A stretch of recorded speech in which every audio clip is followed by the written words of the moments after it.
All right, every now and then you get a chance to chop it up with Leslie Caps. Leslie, how are you? I am doing fantastic today. How about you? Today is a little chilly in Vegas. I'll give it that. I will say it's a great day, but it's a great chilly day. Right. But those always remind us and it make us appreciate the beautiful days, right? When it's sunny and warm and Well, it's actually great because I haven't had coffee in a long time. And in between this podcast and the one before I did a half hour ago, I ran downstairs, made a warm pot, fresh pot of coffee, which by the way, I'll be honest with you. Good coffee is good coffee. Like people don't understand. It's good to just drink coffee.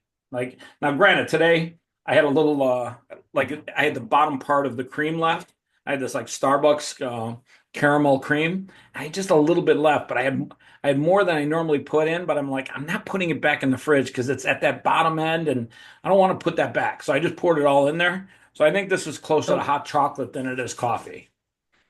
right, which not gonna lie, I'm with you. I don't know how I became a little bit of a coffee snob, but there is something about putting a little something something extra into it that you're just like, ooh, wow. Yeah, today I went with cream and a little bit of chocolate syrup, and I said, all right, if it's going to be hot chocolate, it's going to be hot chocolate with a coffee kick.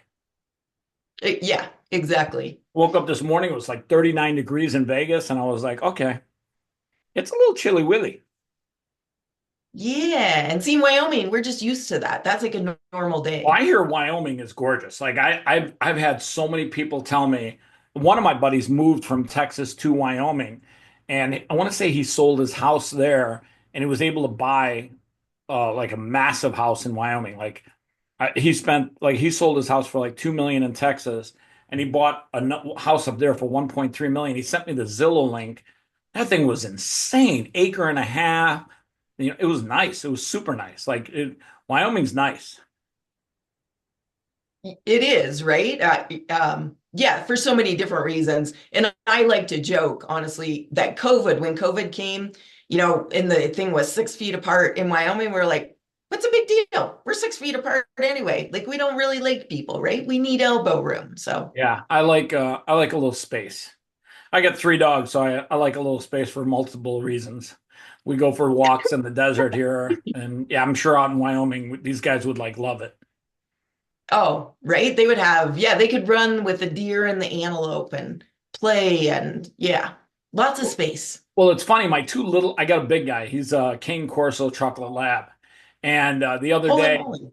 um, I was out walking him, but this was about like 3 weeks ago, and where we walk, there's a water ravine, and the coyotes come in from all over the place, and they stick closer to water because where they can get water, in the desert, you got to stick around.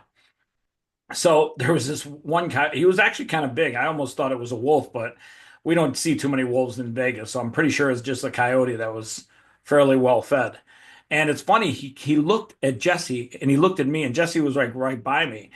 And Jesse's a Cane Corso Chocolate Lab, so as a Cane Corso, he thinks everyone's a threat to me. But he's a big dog. He's up 126 pounds. And the coyote, he was big, but he wasn't that big. He was probably maybe 78, 84 pounds, a little, definitely thinner than Jesse. And so Jesse looked at him and I saw his hairs go all the way up. And the coyote, he never moved. He looked, he's like, God, is that my lunch? Is that my lunch? And then all of a sudden, Jesse, he kept staring at us, and he took that as an invitation to go to battle. And he starts running like at top speed. And Jesse's a big dog, so his top speed's not that top. And so the coyote's just sitting there going, "The hell is this dog doing? Doesn't he know I am a coyote?" And there's another coyote came out of the bushes or somewhere, and they were both there. And all of a sudden, Jesse's getting closer and closer. They both look. They both tore off and started running. And then Jesse chased him around a little bit, and he came back, and he's like, tongues all the way out, and he's like, "Dad, I think you're pretty much safe, but can we go home? Because I'm thirsty as hell." So, yeah, I'm pretty sure out That's right. there We got he'd to have a have lot of fun, but priorities. my little guys would have to look around and say, "Hey, if it looks bigger than us, let's just hang around Dad." Right? Yeah. It's funny you mentioned that story. I have a funny story about dogs and coyotes, right? It is Wyoming, so you have a different variety of professions that you do. And I had a ranch at one time, so really out in the boonies, and always was surrounded by dogs, and had a big blue heeler dog. Oh my gosh, he hated coyotes, and I'm not really sure why, but he just would puff all up and go charging out there. But he only went so far from the house, right? Because he wasn't crazy and would need a little backup. One morning I was headed down the barn, and there's a coyote up on the ridge. And so Sage took off, and one of the border collies took off right behind him. So he had support. So they go charging up the hill. And I didn't think much about it.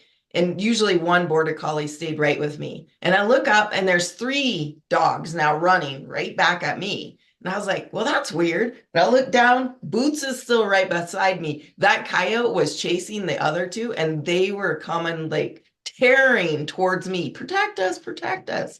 Well, Oh my it's gosh. funny because Jesse, my big guy, he loves to do battle with bigger dogs. Small dogs, he doesn't mind. But big dogs, Right. he thinks it's like a chance to like show off and do battle. So when he saw the Right. coyote, he was like, let's do some battle. And then the coyotes, they were looking. I remember they just stood very still. They were almost like in disbelief. They're like, does this guy know what he's doing? And then they kept thinking, Right. well, he's a little bigger than us. He's not exactly our prey. And then all of a sudden he kept coming and coming, and they're like, this fatso is like coming at us big time. Let's go. And then they got out of there. I will say, um, you got to be careful for dogs that like to do battle like that stuff because you know, two coyotes against one dog any day of the week is bad, and you know, they're dealing with the wild. He just thinks that he's tough, but yeah, he's super strong dog, like 8.5% body Oh, fat, 126 pounds, like literally strong as an ox. Funny thing is, I used to have to like body wrestle him to try and get him into the bathtub to give him a bath. And it just got to the point where I'm like, fuck this shit. And there's a place by my house where $65 a month you can take your dog for unlimited grooming. And I'm not kidding you. I only found out about this place like 4 months ago. He literally howls as we're driving to the place. He's so happy. And when he goes in there, they're like, you're not going to believe this. When Jesse comes back there, he's the easiest dog in the world. I'm like, what are you talking about? I warned him. I'm like, yeah, he doesn't like the tub. He doesn't like this. I literally watched him go into the back with the guy on the leash. He's like not even, you know, he's like super happy, runs up the ramp, runs up into this tub, stops perfectly, and lets them start washing him. And I'm like, what the fuck was that? I'm like, where's the wrestling? I thought they were wrestling him into the tub. And yeah, I will say that is like his greatest gift from God. He loves that every time. Like we're going Sunday, and like as soon as he knows where we're going, he starts howling out the window. Like he's like literally letting the whole neighborhood know, I'm going to the spa. And it blew my right. mind when It's one of when he those. runs into the tub. Like I thought to myself, for sure they're like wrestling him into the tub. And they're like, no, he's like, hey, I got this. And I'm like, well, how come we don't do this at the house? Right? That's one of those times though you're like, okay, at least they behave better for somebody else, right? Thank goodness. Yeah, yeah, he definitely is doing much better with those guys. Like he loves it. So let's talk a little bit about a gold mindset because I was talking to Diana earlier, and it turns out gold is actually at $3,000 today. I think it's at its all-time highs today. I know that's what she was telling me. It's crazy, isn't it? It Yeah. it's So it's a yeah, crazy world we live in right now. right. And if we could convert our mindset so that it was worth that much, right? It's that 80-20 rule of 80% of uh, really what happens is business is all up here. And it's the 20% of us doing stuff. And how do we cultivate that and yeah, make it so that it's just a normal everyday thing. We're talking about dogs, and I like to say I'm lazy, which everybody rolls their eyes, but in some ways I am, right? I'm always looking for the shortest, quickest, easiest path. And no joke, there was a bowl on the counter the other day, and I kind of looked at it, I'm like, wow, it looks like it's really clean. I bet I could use that for my oatmeal this morning. And I was like, oh yeah, the dog licked it out. And still there was a moment was, could I really use that? No, okay, I'm not quite that lazy, right?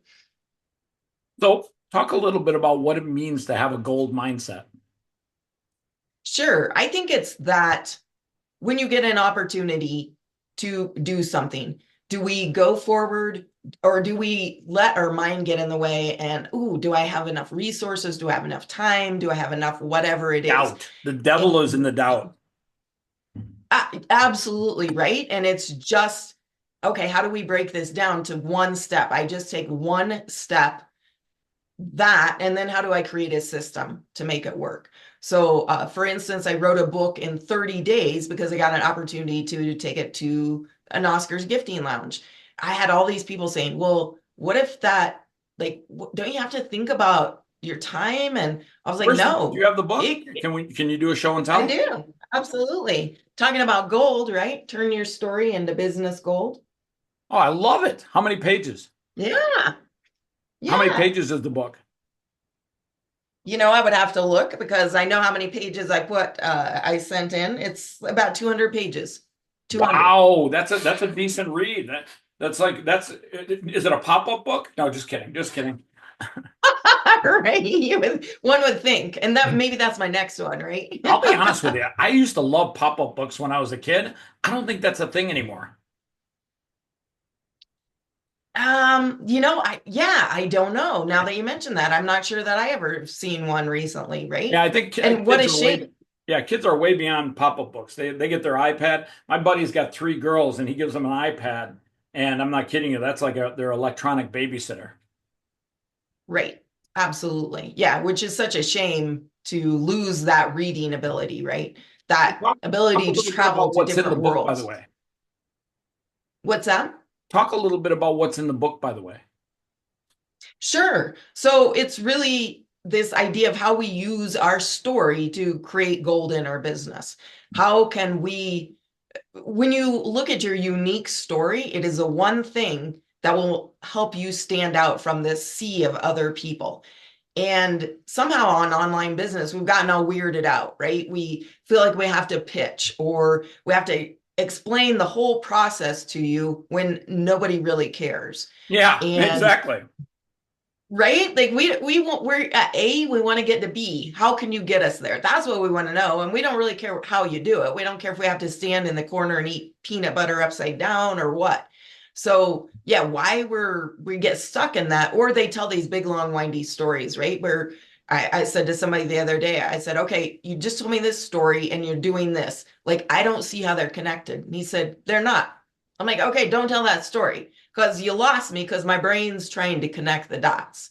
So just being very intentional with our stories and how we're using them and having a goal, right? If I'm going to just connect with you as a human, then how am I going to do that? And the goal should be, I just want to have another conversation with you, not that I'm going to sell you anything or any other reason. Yeah, I think So people simple. people forget that having dialogue, having organic conversations, that in itself has value to people. And everyone's in Oh, such a hurry to get to the point or get to whatever they want to sell or whatever they want to do.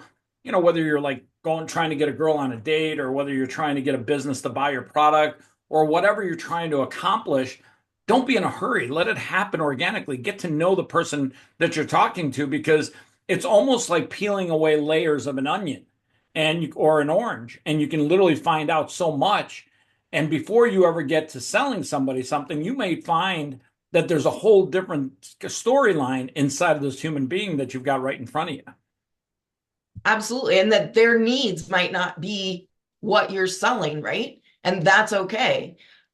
So yeah, like such a valid point. We just need to start to have real conversations and be able to share with people. I tell people, we want to know who you serve and what you do for them, but why? Why are you doing this? What's your Because why? they're talk about some gold. Then we know, oh my gosh, I'm aligned with Chris because he has the same values. He loves dogs. I love dogs. And in our minds, we're always calculating that, Okay, right? now How here's are the we question. alike? How are we different? Do you love bran muffins? That's the key. Exactly. Well, as much as the dogs Well, here love I'll grandma. show you like a little picture of this. This is what it looks like when I crumble it up in little pieces, and they're literally crying. They're literally begging for this plate, which I'm going to give them after the podcast. But I'm not kidding you. Like, there's something about bran muffins that should be a dog treat. Well, there's the next gold idea, right? I'm telling you, like literally, people that have dogs, they don't care about the price of product. Like you buy three bones and they say it's $15, you don't go, what? And like, yeah, it's Right. $15, as long as it makes my dog happy. But so at the Yeah, end of the absolutely. day, you look at this and you say, okay, what do dogs like? All of a sudden, like a couple of, I want to say about 6, 7, 8 months ago, I started eating brand muffin just to, because I like them. And all of a sudden, the little guys were like, hey, can we try that? I gave them like a little piece and they were like, holy shit, this is good. And now they just lose their mind. I think they know when I'm eating a brand muffin. And the funny thing is, the guy that loses the mind the most is Theo, the male. The sister, she loves him too, but she's like, I'll be patient. My brother's a little cuckoo, so we'll wait till you're ready to give it to us. So you talked Yeah. a little bit about mindset. Is that a big part of what you've accomplished with your life? Is learning about mindset, getting your mind right? Oh, 100%. I think that's our goal in life, period, whatever we do. And especially if you're doing online business, right? Because it pushes all your buttons. And it's always appealing, as you mentioned, the onion or the orange, it's always a layer and a layer and a layer. And as you do bigger and bigger things, it's like, oh my gosh, another layer or the same stuff coming back up. And how do I eliminate that? How do I move beyond that? Yeah. By the way, talk about mindset or getting your mind right. I read this morning Bruce Willis, who I had a chance to get to know in Chicago a long time ago, the actor, he's lost the ability to Yeah. speak. He's dealing Oh with my gosh. dementia. And Wow. I will say that news hit me hard. It breaks my heart to see probably one of the nicest people you'll ever meet in life. And yeah, it's tough when you lose part of your brain. Right. And somebody who is so articulate and funny. Yeah, he was Yeah. yeah. Oh, he did so many good movies. And everyone like thinks of Bruce as Die Hard, but he did this thing with it was a sitcom, and I want to say it was like Moon something. Remember that? Oh, wasn't it Moonlighting with Moon? Sybil Shepherd? Yeah, Yeah. I think it was. And like he was great on that. He was good in so many different movies. And a I couple of years yeah. ago he announced that he was dealing with it's a version of Parkinson's. I don't think it's Parkinson's, but it's like Parkinson's. And I knew that that was bad, but in today, like I saw a video about a year ago where he couldn't literally communicate well, and then now he can't Oh, communicate at all, and it's tough. right. It's yeah, it's super tough. Well, And he's done so many things, but my favorites of his are the Red movies. Have you seen Red oh, and the Red one 2? with God, they had some great actors that supported him in that. I Oh, would say the girl, the English lady, I can't remember. You actually kind of remind me of Helen her. Mirren. What's her Helen name? Mirren. Helen Mirren? Yeah, she's a great actress. She's awesome. But there's some other Yeah. ones in there that's good too. What's his name? KGB from Rounders. What's his name? Yeah. They were all phenomenal. Yeah. Yeah. And the gal who plays his love interest in the first one. Well, she's in both of them, isn't she? I think so, yeah. Yeah. I just remember, I think I've seen the first one most recently, right? And yeah, like her name is right on the tip of my brain. Yeah, and I think God, who was the other actor? Oh my God, he's been in so many movies too. He's bald. Yeah. Oh, Yeah. Yeah, and he was hysterical in that one. oh, he's hilarious. He's got zingers. He's got those one-liners that just, out of the blue. Yeah, he's Right. good. Yeah, I miss Bruce. I'm sad to hear him lose that ability to communicate and speak. It's a tough way to go, you know. At Yes. that point, I'd almost rather God just take me by running a train over me twice or whatever. Just Right. Yeah. Yeah. Yeah, whatever works, right? yeah, Because just get, right. Lord, just get a large train and I'll meet you at the gate. So That's right. Come through my house, just take me here. yeah, exactly. You know, have the train just come right through the living room. I'll be waiting. So you talk a little Yeah. bit about stories, and I always tell people whenever you do a podcast interview, tell stories. Talk about your dogs, talk about life, talk about stories. How important is it that people really tell stories when they talk to people or when they talk about themselves? I'd say it's paramount, absolutely paramount. It gives us insight to who you are, right? I worked with a woman a while back, and she said, "I'm a brand photographer." I was like, "Okay," and she told me about what she did, and I was like, "I feel like there's a story here. There's more that you're not telling me." And she said, "Well, the truth is, I started photography because." My first child was 3. I was pregnant with my second child. My mom was dying of cancer. And so I picked up a camera so that I could create memories. Now, like I still get chills, right? But that is all she had to say because I knew that her photography, she was taking care of me as a person. That really, it was more than just picking up a camera and shooting. It was built into her values and into her why. And that's really why it's so important to get clear on our own stories. Like, what are those really small slices that give people that insight? They go, oh my gosh, I want to know this person more. And Yeah, it's as you said, whether it's dating or businesses or anything, right?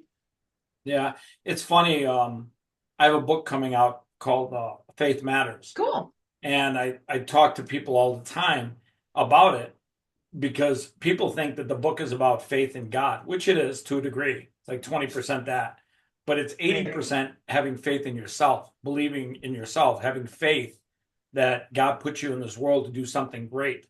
And I just got done doing a podcast interview with a guy earlier today where we talked about it. And I said, listen, there was a time, maybe I was crazy or not, but I would say to myself, I'd wake up in the morning and I have this vision of God sitting there with a big box of popcorn at the side of my bed. And he's got his white beard and he's wearing his white robe. And he's sitting there smiling at me when I wake up. And he's like, I can't wait to see what you do with this day, man. I am so pumped. Let's go. I'd be in the bathroom brushing my teeth, and God be there with the box of popcorn. He'd be like, let's go. Let's do it, baby. Let's go. Got a brand new day. I can't wait to see you do it. And it's funny because I told him that was my vision in my head. And like I said, maybe I was going cuckoo or whatever. But I did that because at the end of each day I say a prayer of thanks. The Lord, thank you for this day that you've given me all the great, I start listing all the things that I'm appreciative for. And Right. and even then, I imagine that God's sitting there eating a bag of popcorn and looking at me and going, "Man, you crushed it today. I can't wait to see you tomorrow. I'll be here, okay?" And literally, God is in your life, and He's there wanting to see you do great things. But that story that I told about God being at the side of a bed, people would ask me, they're like, "Wow, could you write a book about that? That was like so awesome." They loved hearing that story.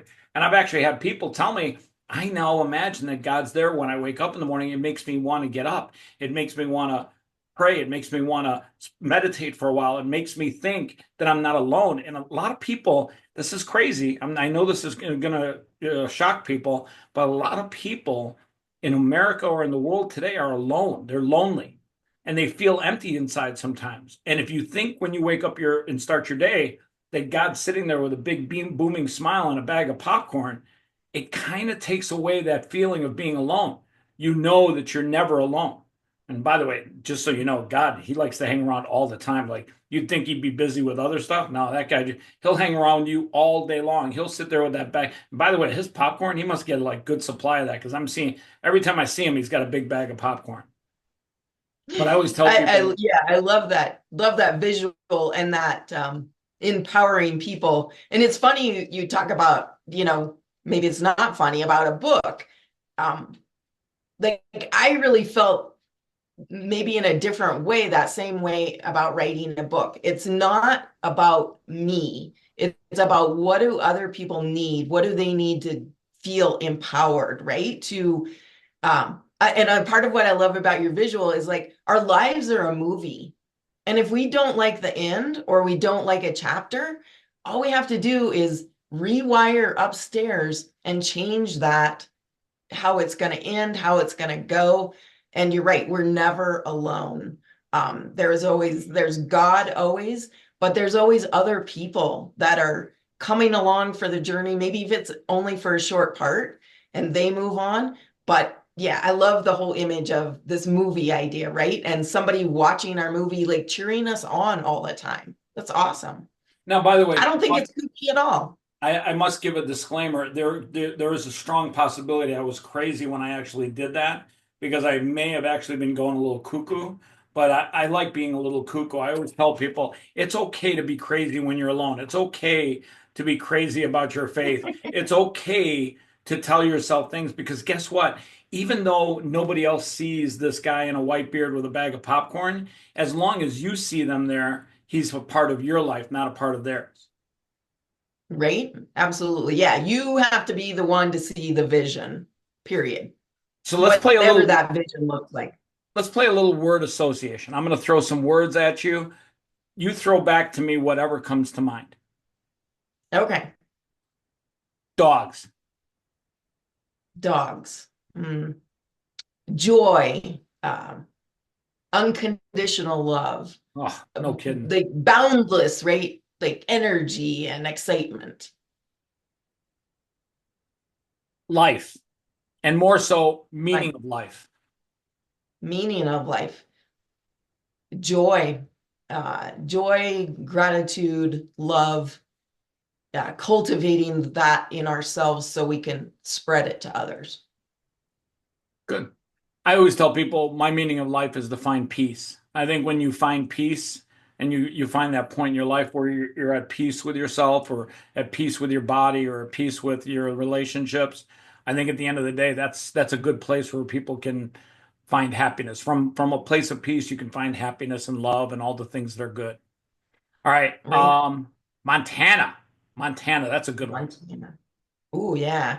Big, wide open skies and beautiful landscapes, cows, Cool. Business. business. Mm. Right? Joy, simplicity, abundance, freedom. I like that. Joy, abundance, Right? freedom. And So, I think yeah, but I just got a summons like to be on court duty for a year. for a Uh, year, step for a year. I'm like, who does this? I was And going to this is say, the I fourth thought time. about, Is there nobody? There must not be anybody else in the county or I city think, that I does think you're the only jury one that duty, actually opened up that mail. Everyone else is like, right? I'm not paying attention to.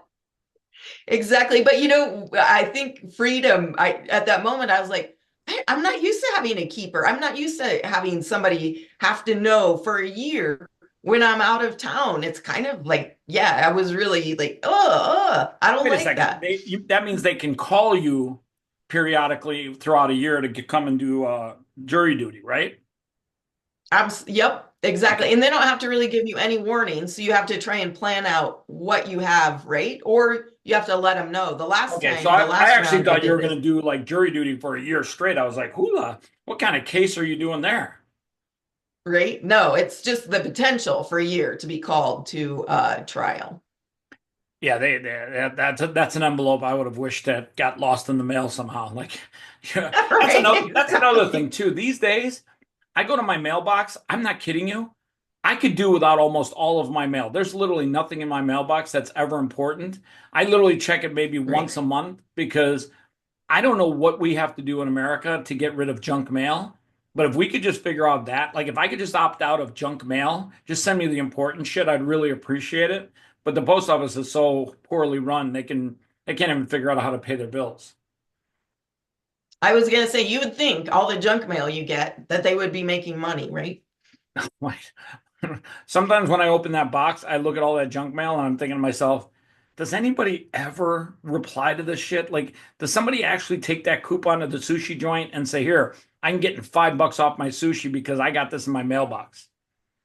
Right. Must be somebody. Yeah, I'm like, I don't know those people either, but Well, there's always that one asshole that makes it worthwhile for everyone to get it. Like, just if I got to find my one neighbor and go, are you the one going to the sushi joint with that $5 coupon? Stop that. They'll stop sending yeah. it. Yeah.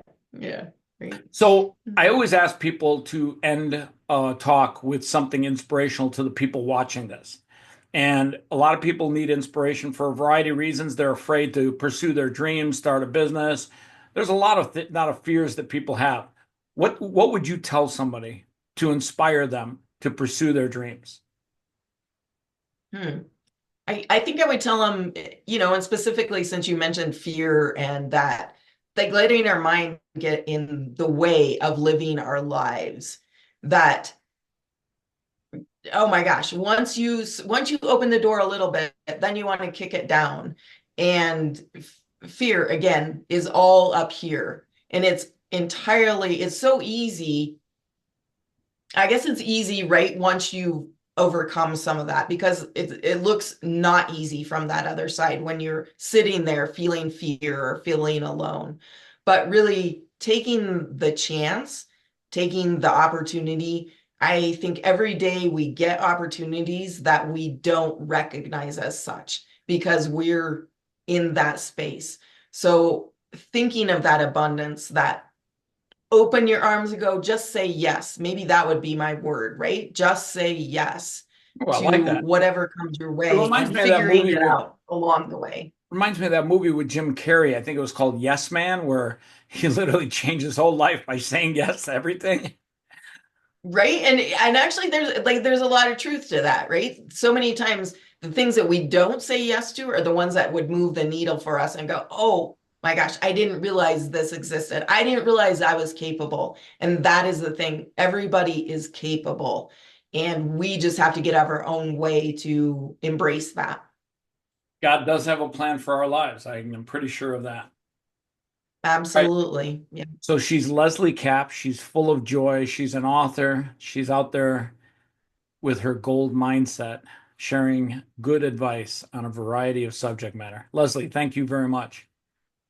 Thank you, Chris. Super enjoyed it.